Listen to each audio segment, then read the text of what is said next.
2025 ଜାନୁଆରୀ 9 ତାରିଖରେ ସୁଦଶା ବ୍ରତ ପାଳନ ହେବ। ଯେଉଁମାନେ ବି ସୁଦଶା ବ୍ରତ କରୁଛନ୍ତି ନିହାତି ଶେଷ ପର୍ଯ୍ୟନ୍ତ ସାଙ୍ଗମାନେ ଭିଡ଼ିଓଟିକୁ ଦେଖିବେ। ଆପଣମାନେ ଅନେକ କଥା ନିଶ୍ଚୟ ସୁଦଶା ବ୍ରତକୁ ନେଇକି ଜାଣିପାରିବେ। ତେବେ ଆସନ୍ତୁ ଆଜିର ଏହି ସୁନ୍ଦର ଭିଡ଼ିଓଟିକୁ ଆମେ ଆରମ୍ଭ କରିବା। ସମସ୍ତଙ୍କ ଘରେ ପ୍ରାୟତଃ ବ୍ରତ ପେଡ଼ି ରହିଥାଏ। ଆମେ ପ୍ରତ୍ୟେକ ବର୍ଷ ସୁଦଶା ବ୍ରତ କରିଥାନ୍ତି। ସେଥିପାଇଁ ସେହି ବ୍ରତ ସବୁକୁ ଆମେ ବ୍ରତ ପେଡ଼ିରେ ସାଇତିକି ରଖିଥାନ୍ତି।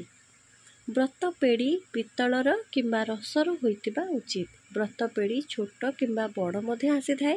ଆପଣ ପିତ୍ତଳ ସାମଗ୍ରୀ ଦୋକାନରେ ସହଜରେ ବ୍ରତ ପେଡ଼ି ପାଇପାରିବେ କିମ୍ବା ରସ ସାମଗ୍ରୀ ଦୋକାନରେ ମଧ୍ୟ ଆପଣମାନେ ବ୍ରତର ପେଡ଼ି ମାଗିଲେ ସେମାନେ ଦେବେ। ପ୍ରତ୍ୟେକ ଓଡ଼ିଆଣୀମାନେ ସୁଦଶା ବ୍ରତ ନିଶ୍ଚୟ କରିଥାନ୍ତି। କିନ୍ତୁ ଏହି ବ୍ରତ କିପରି ମାରା ହୁଏ, ମାରା ବ୍ରତକୁ କ'ଣ କରିବା ଉଚିତ, ପ୍ରଥମେ ଆସନ୍ତୁ ସେ ବିଷୟରେ ଜାଣିନେବା। ପରେ ବ୍ରତକୁ ନେଇକି ଆହୁରି ଅନେକ କଥା ମଧ୍ୟ ଏହି ଭିଡ଼ିଓରେ ଜାଣିବା। ଯଦି ମୃତ ବ୍ୟକ୍ତିଙ୍କୁ ଛୁଇଁବେ ତାହେଲେ ସୁଦଶା ବ୍ରତ ମାରା ହୋଇଥାଏ କିମ୍ବା ମୃତ ବ୍ୟକ୍ତିଙ୍କୁ ସ୍ପର୍ଶ କରିଥିବା ଲୋକଙ୍କୁ ଛୁଇଁଦେଲେ ମଧ୍ୟ ବ୍ରତଟି ମାରା ହୋଇଥାନ୍ତି। ଏହି ବ୍ରତକୁ ପାଣିରେ ଉଛେଇ ଦେବା ଉଚିତ। ମୃତ ବ୍ୟକ୍ତିଙ୍କୁ ଛୁଇଁବା ଦ୍ୱାରା ବ୍ରତ ମାରା ହେଲେ ସେହି ବ୍ରତକୁ ପୁଣି ଥରେ ବ୍ୟବହାର କରାଯାଏ ନାହିଁ ଅଥବା ପୁଣି ଥରେ ସେହି ବ୍ରତକୁ ପିନ୍ଧିବା ଉଚିତ ନୁହେଁ। ଯେଉଁମାନଙ୍କୁ ଏହି ଭିଡ଼ିଓଟି ଭଲ ଲାଗୁଛି, ଯଦି ଭିଡ଼ିଓରୁ କିଛି ଶିଖିବାକୁ ମିଳୁଛି ତାହେଲେ ଡେରି କାହିଁ କରୁଛନ୍ତି, କମେଣ୍ଟରେ ସମସ୍ତେ ଜୟ ମା ଲକ୍ଷ୍ମୀ ଲେଖନ୍ତୁ। ଆପଣଙ୍କ ଉପରେ ମା ଲକ୍ଷ୍ମୀଙ୍କର କୃପା ସବୁବେଳେ ଏମିତି ବଜାୟ ରହିଥାଉ। ଆସନ୍ତୁ ପରବର୍ତ୍ତୀ କଥା ଜାଣିବା।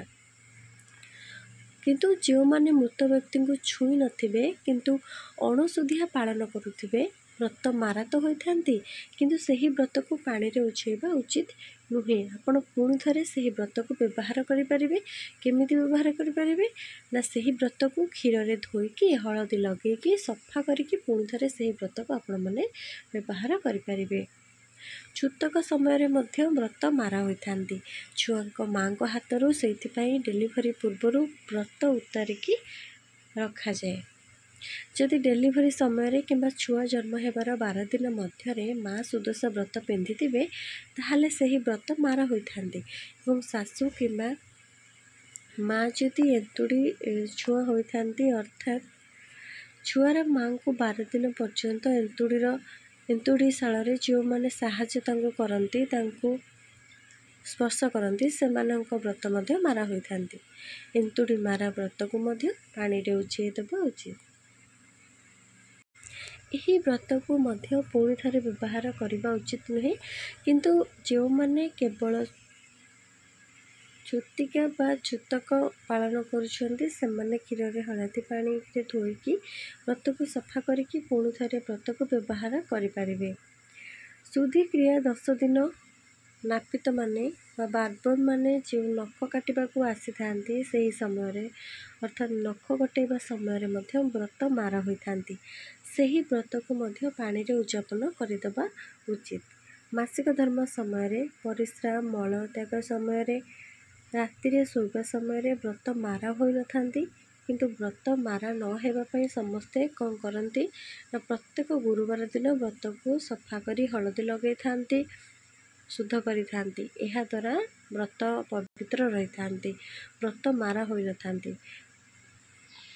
ସେଥିପାଇଁ ଶୋଇବା ସମୟରେ, ମଳମୂତ୍ର ତ୍ୟାଗ ସମୟରେ ଏବଂ ମାସିକ ଧର୍ମ ସମୟରେ ବ୍ରତ ମାରା ହୋଇନଥାନ୍ତି। କେବଳ ଛୁତକ, ମୃତକ ଆଉ ଶୁଦ୍ଧିକ୍ରିୟାର 10 ଦିନ ନାପିତ ଯେଉଁ ନଖ କଟାଇବା ସମୟରେ ହିଁ ବ୍ରତ ମାରା ହୋଇଥାନ୍ତି। ସେହି ମାରା ବ୍ରତକୁ ପୁଣି ଥରେ ବ୍ୟବହାର କରାଯାଏ ନାହିଁ। ଏହାକୁ ପାଣିରେ ଉଯାପନ କରିଦେବା ଉଚିତ। କିନ୍ତୁ ମାସିକ ଧର୍ମ ସମୟରେ କିମ୍ବା ଅନ୍ୟ ସମୟରେ ଯଦି ଆପଣଙ୍କୁ ଲାଗୁଛି କି ବ୍ରତ କୌଣସି କାରଣ ପାଇଁ ମାରା ହୋଇଯାଇଛି ବୋଲି, ତାହେଲେ ଆପଣ ବ୍ରତକୁ ହଳଦୀ ପାଣି ଏବଂ କଞ୍ଚା କ୍ଷୀରରେ ସ୍ନାନ କରାଇ ପୁଣି ଥରେ ଏହାକୁ ପିନ୍ଧିପାରିବେ। ବର୍ତ୍ତମାନ ଆସନ୍ତୁ ଜାଣିବା ବ୍ରତକୁ ହାତର କେଉଁଠି ପିନ୍ଧିବା ଉଚିତ ବା ଶରୀରର କେଉଁ ସ୍ଥାନରେ ବ୍ରତକୁ ଧାରଣ କରିବା ଉଚିତ। ବ୍ରତକୁ ଡାହାଣ ହାତରେ ଧାରଣ କରିବା ଉଚିତ। ଡାହାଣ ହାତର କହୁଣି ଉପରକୁ ପିନ୍ଧିବା ଉଚିତ। କେହି ସୁଦଶା ବ୍ରତକୁ ଚୁଡ଼ି ପିନ୍ଧିବା ସ୍ଥାନରେ ପିନ୍ଧିଥାନ୍ତି। ଏହା ସମ୍ପୂର୍ଣ୍ଣ ଭୁଲ ଅଟେ। କାହିଁକି ନା ଚୁଡ଼ି ଯେଉଁଠି ପିନ୍ଧିଛନ୍ତି, ଯଦି ସେଇଠି ବ୍ରତ ପିନ୍ଧିବେ ତାହେଲେ ଅଇଁଠା ପାଣି, ହାତ ଧୋଇବା ପାଣି ସବୁ ବ୍ରତରେ ପଡ଼ିବ। ଏହା ବିଲକୁଲ ବି ଠିକ୍ ନୁହେଁ। ଭଲ ନୁହେଁ। ଏବଂ ବ୍ରତ କରି ମଧ୍ୟ କେହି କେହି ମହିଳାମାନେ ଆମିଷ ମଧ୍ୟ ଖାଇଥାନ୍ତି, ବାରଣ କରିନଥାନ୍ତି, କାରଣ ସୁଦଶା ବ୍ରତ କଲେ ଆମିଷ ଖାଇବା ବିଲକୁଲ ବି ଉଚିତ ନୁହେଁ। କିନ୍ତୁ କେହି କେହି ନ ମାନିକି ଆମିଷ ମଧ୍ୟ ଖାଇଥାନ୍ତି। ତ ସେ ଆମିଷର ଛିଟା ହାତ ଧୋଇବା ଦ୍ୱାରା ମଧ୍ୟ ବ୍ରତରେ ପଡ଼ିପାରେ। ସେଇଥିପାଇଁ ଡାହାଣ ହାତର କହୁଣି ଉପରକୁ ବ୍ରତ ପିନ୍ଧିବା ଉଚିତ। ବ୍ରତ ହଜିଗଲେ କ'ଣ କରିବା ଆସନ୍ତୁ ପ୍ରଥମେ ଜାଣିବା। ଦେଖନ୍ତୁ, ବ୍ରତ ହଜିବା ଏକ ଭଲ ସଂକେତ ନୁହେଁ। ଆପଣ ବ୍ରତକୁ ଟିକେ ଟାଇଟ୍ କରିକି ପିନ୍ଧିବା ଉଚିତ, ଯାହାଦ୍ୱାରା ଆପଣ ଜାଣିପାରିବେ ବ୍ରତ ହାତରୁ ହଜିଗଲା କି ଖସିଗଲେ ଆପଣମାନେ ନିଜେ ସହଜରେ ଜାଣିପାରିବେ। ଟିକେ କଷ୍ଟ ହେଲେ ମଧ୍ୟ ଟାଇଟ୍ କରି ବାନ୍ଧନ୍ତୁ। ଯେହେତୁ ଏଇଟା ଆମେ ବ୍ରତ ରଖୁଛନ୍ତି, ଆମେ ବ୍ରତକୁ ମାଙ୍କ ରୂପ ହିସାବରେ ଆମେ ଏହାକୁ ପିନ୍ଧନ୍ତି, ସେଥିପାଇଁ ସ୍ୱରୂପ ଭାବେ ପିନ୍ଧନ୍ତି। ସେଥିପାଇଁ ଆମକୁ ବ୍ରତକୁ ଟିକେ ଟାଇଟ୍ କରି ବାନ୍ଧିବା ଉଚିତ, ଯାହାଦ୍ୱାରା ଆମେ ଜାଣିପାରିବା ବ୍ରତ ହଜିଗଲା କି ପଡ଼ିଗଲା ଆମେ ଜାଣିପାରିବା। ଠିକ୍ ଅଛି। ତ ବ୍ରତ କାହିଁକି ହଜିବା ଆପଣମାନେ ତାକୁ ଧ୍ୟାନ ଦେବେ, ଆଉ ତା'ର ଦାୟିତ୍ୱ ନେଲେ ବିଲକୁଲ ବି ଏମିତି ଭୁଲ ହେବ ନାହିଁ। କିନ୍ତୁ କୌଣସି କାରଣ ପାଇଁ ଯଦି ବ୍ରତଟି ହଜିଯାଇଛି ତାହେଲେ କ'ଣ କରିବେ ନା, ତାହେଲେ ଆଉ କିଛି କରିବାର ନାହିଁ, କେବଳ ମାଙ୍କୁ କ୍ଷମା ମାଗିବା। ଆଉ ମାଙ୍କୁ କ୍ଷମା ମାଗିଲେ ମା ନିଶ୍ଚୟ ଆମକୁ କ୍ଷମା କରିଦେବେ। ତାଙ୍କୁ ପ୍ରାର୍ଥନା କରିବା, କ୍ଷମା ପ୍ରାର୍ଥନା କଲେ ସେ ନିଶ୍ଚୟ ଆମକୁ ଆମ ଭୁଲକୁ କ୍ଷମା କରିଦେବେ। ତାପରେ ପୂର୍ବରୁ ରଖିଥିବା ବ୍ରତକୁ ବ୍ରତ ପେଡ଼ିରୁ କାଢ଼ିକି ହଳଦୀ ପାଣିରେ ବୁଡ଼େଇକି ଫୁଲ ଦୁବ ଦେଇକି ଏକ ଭଲ ଦିନରେ ବ୍ରତ ପିନ୍ଧିବେ, ଯେମିତି ଆଗକୁ ଏମିତି ଭୁଲ ନ ହୁଏ ସେଥିପ୍ରତି ଧ୍ୟାନ ଦେବା ଜରୁରୀ ଅଟେ। ଗୁରୁବାର, ମଙ୍ଗଳବାର ଏବଂ ଭଲ ଦିନରେ ହାତରୁ ବ୍ରତ ଉତାରିବା ଉଚିତ ନୁହେଁ। ଗୁରୁବାର, ଶନିବାର, ମଙ୍ଗଳବାରରେ ବିଲକୁଲ ମଧ୍ୟ ହାତରୁ ବ୍ରତ ଉତାରିବା ଉଚିତ ନୁହେଁ। ଅଲଗା ଦିନରେ ବ୍ରତକୁ ଉତାରି ନୂଆ ବ୍ରତ ପିନ୍ଧିବା ଉଚିତ। ଅମାବାସ୍ୟା, ସଂକ୍ରାନ୍ତିରେ ମଧ୍ୟ ହାତରୁ ବ୍ରତ ଉତାରିବା ଉଚିତ ନୁହେଁ। ଯଦି ବ୍ରତ ଛିଣ୍ଡି ଯାଇଛି ତାହେଲେ ଏହାକୁ ନଦୀ ଜଳରେ ଉଝେଇ ଦେବା ଉଚିତ ନୁହେଁ। ଏହାକୁ ସାଇତିକି ବ୍ରତ ପେଡ଼ିରେ ରଖିବା ଉଚିତ। ଯେତେବେଳେ ଆମର ମୃତ୍ୟୁବରଣ ଆମେ କରିବା, ତାପରେ ଘରର କେହି ସଦସ୍ୟ ଏହାକୁ ନଦୀରେ ଉଝେଇ ଦେବେ। ତା ପୂର୍ବରୁ ବ୍ରତ ସେମିତି ରହିଥିବେ। ଆମେ ଯେତେ ପର୍ଯ୍ୟନ୍ତ ବଞ୍ଚିଛନ୍ତି ସେତେ ପର୍ଯ୍ୟନ୍ତ ବ୍ରତ ଆମ ସହିତ ରହିଥିବେ। ବ୍ରତ ପେଡ଼ିରେ ଆମେ ତାଙ୍କୁ ରଖିଥିବା ଆଉ ପୂଜା କରୁଥିବା, କାରଣ ଆମେ ଅଛନ୍ତି ମାନେ ମା ଲକ୍ଷ୍ମୀ ସବୁବେଳେ ଆମ ପାଖରେ ରୁହନ୍ତୁ ବୋଲି ଆମେମାନେ ଚାହିଁଥାନ୍ତି। ସେଥିପାଇଁ ବ୍ରତ ସବୁବେଳେ ଆମ ପାଖରେ ରହିବେ। ଆମ ସାଙ୍ଗରେ ମା ବ୍ରତ ରୂପରେ ସବୁବେଳେ ରହିଥିବେ ଏବଂ ଆମ ଉପରେ ସବୁବେଳେ ଏମିତି ଦୟା କରୁଥିବେ। ଯେଉଁମାନେ ସବୁବେଳେ ଡାକ୍ତରଖାନାରେ କାମ କରୁଛନ୍ତି, ଜାଣତରେ ହେଉ କି ଅଜାଣତରେ ହେଉ, ସେମାନେ ସବୁକୁ ଛୁଇଁ ଦିଅନ୍ତି, ଯାହାଦ୍ୱାରା ବ୍ରତଟି ମାରା ହୋଇଯାଏ। ସେଥିପାଇଁ ସେମାନେ ତ ସବୁବେଳେ ଡ୍ୟୁଟି କରିବେ, ତାଙ୍କର କାମ ହେଉଛି ସେଇଆ, ତ ମେଡ଼ିକାଲ ନିଶ୍ଚୟ ଯିବେ।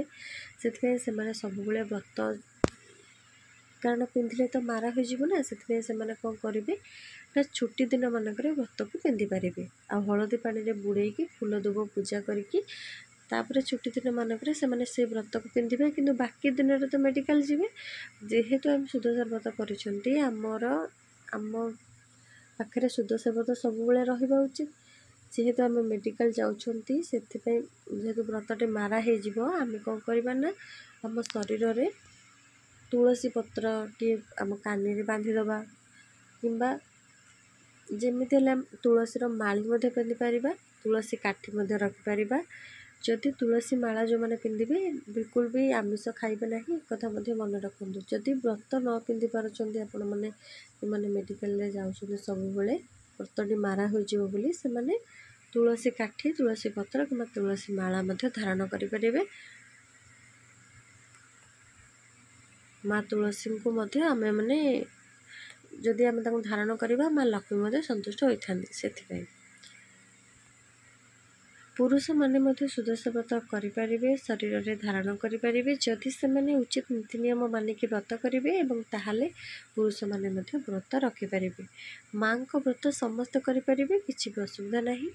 ମାସିକ ଧର୍ମ ସମୟରେ ପୂଜାରେ ବସିବା କିମ୍ବା ବ୍ରତର କୌଣସି ଜିନିଷ ଛୁଇଁବା ଉଚିତ ନୁହେଁ। ଯଦି ମାସିକ ଧର୍ମର 5 ଦିନ ହୋଇଯାଇଥାଏ ତାହେଲେ ବ୍ରତ ପୂଜା କରିପାରିବେ ଆଉ ସେଇଠି ବସିପାରିବେ। ମାସିକ ଧର୍ମର 5 ଦିନ ପୂର୍ବରୁ କେବଳ ବ୍ରତ ରଖିବେ, ଉପବାସ ରଖିବେ, କିନ୍ତୁ ପୂଜା କରିବେ ନାହିଁ। ଶାଶୁ କିମ୍ବା ଯା ବ୍ରତକୁ ପୂଜା କରିକି ରଖିଥିବେ ଶୁଦ୍ଧ ସ୍ନାନ ପରେ ବ୍ରତକୁ ଆପଣ ପିନ୍ଧିପାରିବେ। ଗର୍ଭବତୀ ମହିଳାମାନେ ବ୍ରତ କରିପାରିବେ, ଔଷଧ ମଧ୍ୟ ସେବନ କରିପାରିବେ, କିନ୍ତୁ ଅଧିକ ସମୟ ଉପବାସ ରହିବେ ନାହିଁ। ଏହାଦ୍ୱାରା ଶିଶୁ ପାଇଁ ଏହା ଭଲ ନୁହେଁ। ଗର୍ଭବତୀ ମହିଳାମାନେ ଫଳମୂଳ, ପରଟା, ଉପମା, ଅରୁଆ ଇତ୍ୟାଦି ଖାଇକି ବ୍ରତକୁ ରଖିପାରିବେ, କିନ୍ତୁ ଆମିଷ, ପିଆଜ, ରସୁଣ ଖାଇବେ ନାହିଁ। ଶାଶୁଙ୍କ ଦ୍ୱାରା ବ୍ରତକୁ ପୂଜା କରାଇପାରିବେ, ବ୍ରତରେ ମଧ୍ୟ ବସିପାରିବେ। ଏବଂ ଆଉ ଗୋଟିଏ କଥା ମନେ ରଖନ୍ତୁ, ଯଦି ଅନ୍ୟର କାହାର ଆପଣମାନେ ବ୍ରତ ପାଇଛନ୍ତି କେଉଁଠୁ ବି, ସେଇ ବ୍ରତକୁ କେବେ ବି ନିଜେ ଧାରଣ କରିବେ ନାହିଁ କିମ୍ବା ନିଜେ ପୂଜା କରିବେ ନାହିଁ। ସେହି ବ୍ରତକୁ ଉଦ୍ଯାପନ କରିଦେବେ, ସେସବୁ ଆପଣଙ୍କର ନୁହେଁ ନା ସେ ବ୍ରତଟି। ତେଣୁ କରି ଅଲଗା ଯଦି କେଉଁଠୁ ବ୍ରତ ପାଇଛନ୍ତି ତାହେଲେ ସେ ବ୍ରତକୁ ଆପଣମାନେ ନଦୀ ଜଳରେ ହିଁ ପ୍ରବାହିତ କରିଦେବା ହିଁ ଭଲ। ଆଶା କରୁଛି ଆପଣମାନଙ୍କୁ ଆଜିର ଏହି ଭିଡ଼ିଓଟି ବହୁତ ଭଲ ଲାଗିଥିବ, ଅନେକ କଥା ଶିଖିବାକୁ ମଧ୍ୟ ମିଳିଥିବ। ଯେଉଁମାନଙ୍କୁ ଭିଡ଼ିଓଟି ଭଲ ଲାଗିଛି ନିହାତି ଭାବରେ ଭିଡ଼ିଓ ଗୋଟେ ଲାଇକ୍ କରିବେ, ସେୟାର କରିବେ, କମେଣ୍ଟରେ ଜୟ ମା ଲକ୍ଷ୍ମୀ ବୋଲି ସମସ୍ତେ ଲେଖିବେ। ଏମିତି ଶିକ୍ଷଣୀୟ ଭିଡ଼ିଓ ଦେଖିବା ପାଇଁ ପ୍ରତ୍ୟେକ ଦିନ ଆମ ଚ୍ୟାନେଲକୁ ସବସ୍କ୍ରାଇବ୍ କରିବେ। ଆଜି ପାଇଁ ଏତିକି, ରହିଲି। ଜୟ ମା ଲକ୍ଷ୍ମୀ, ଧନ୍ୟବାଦ।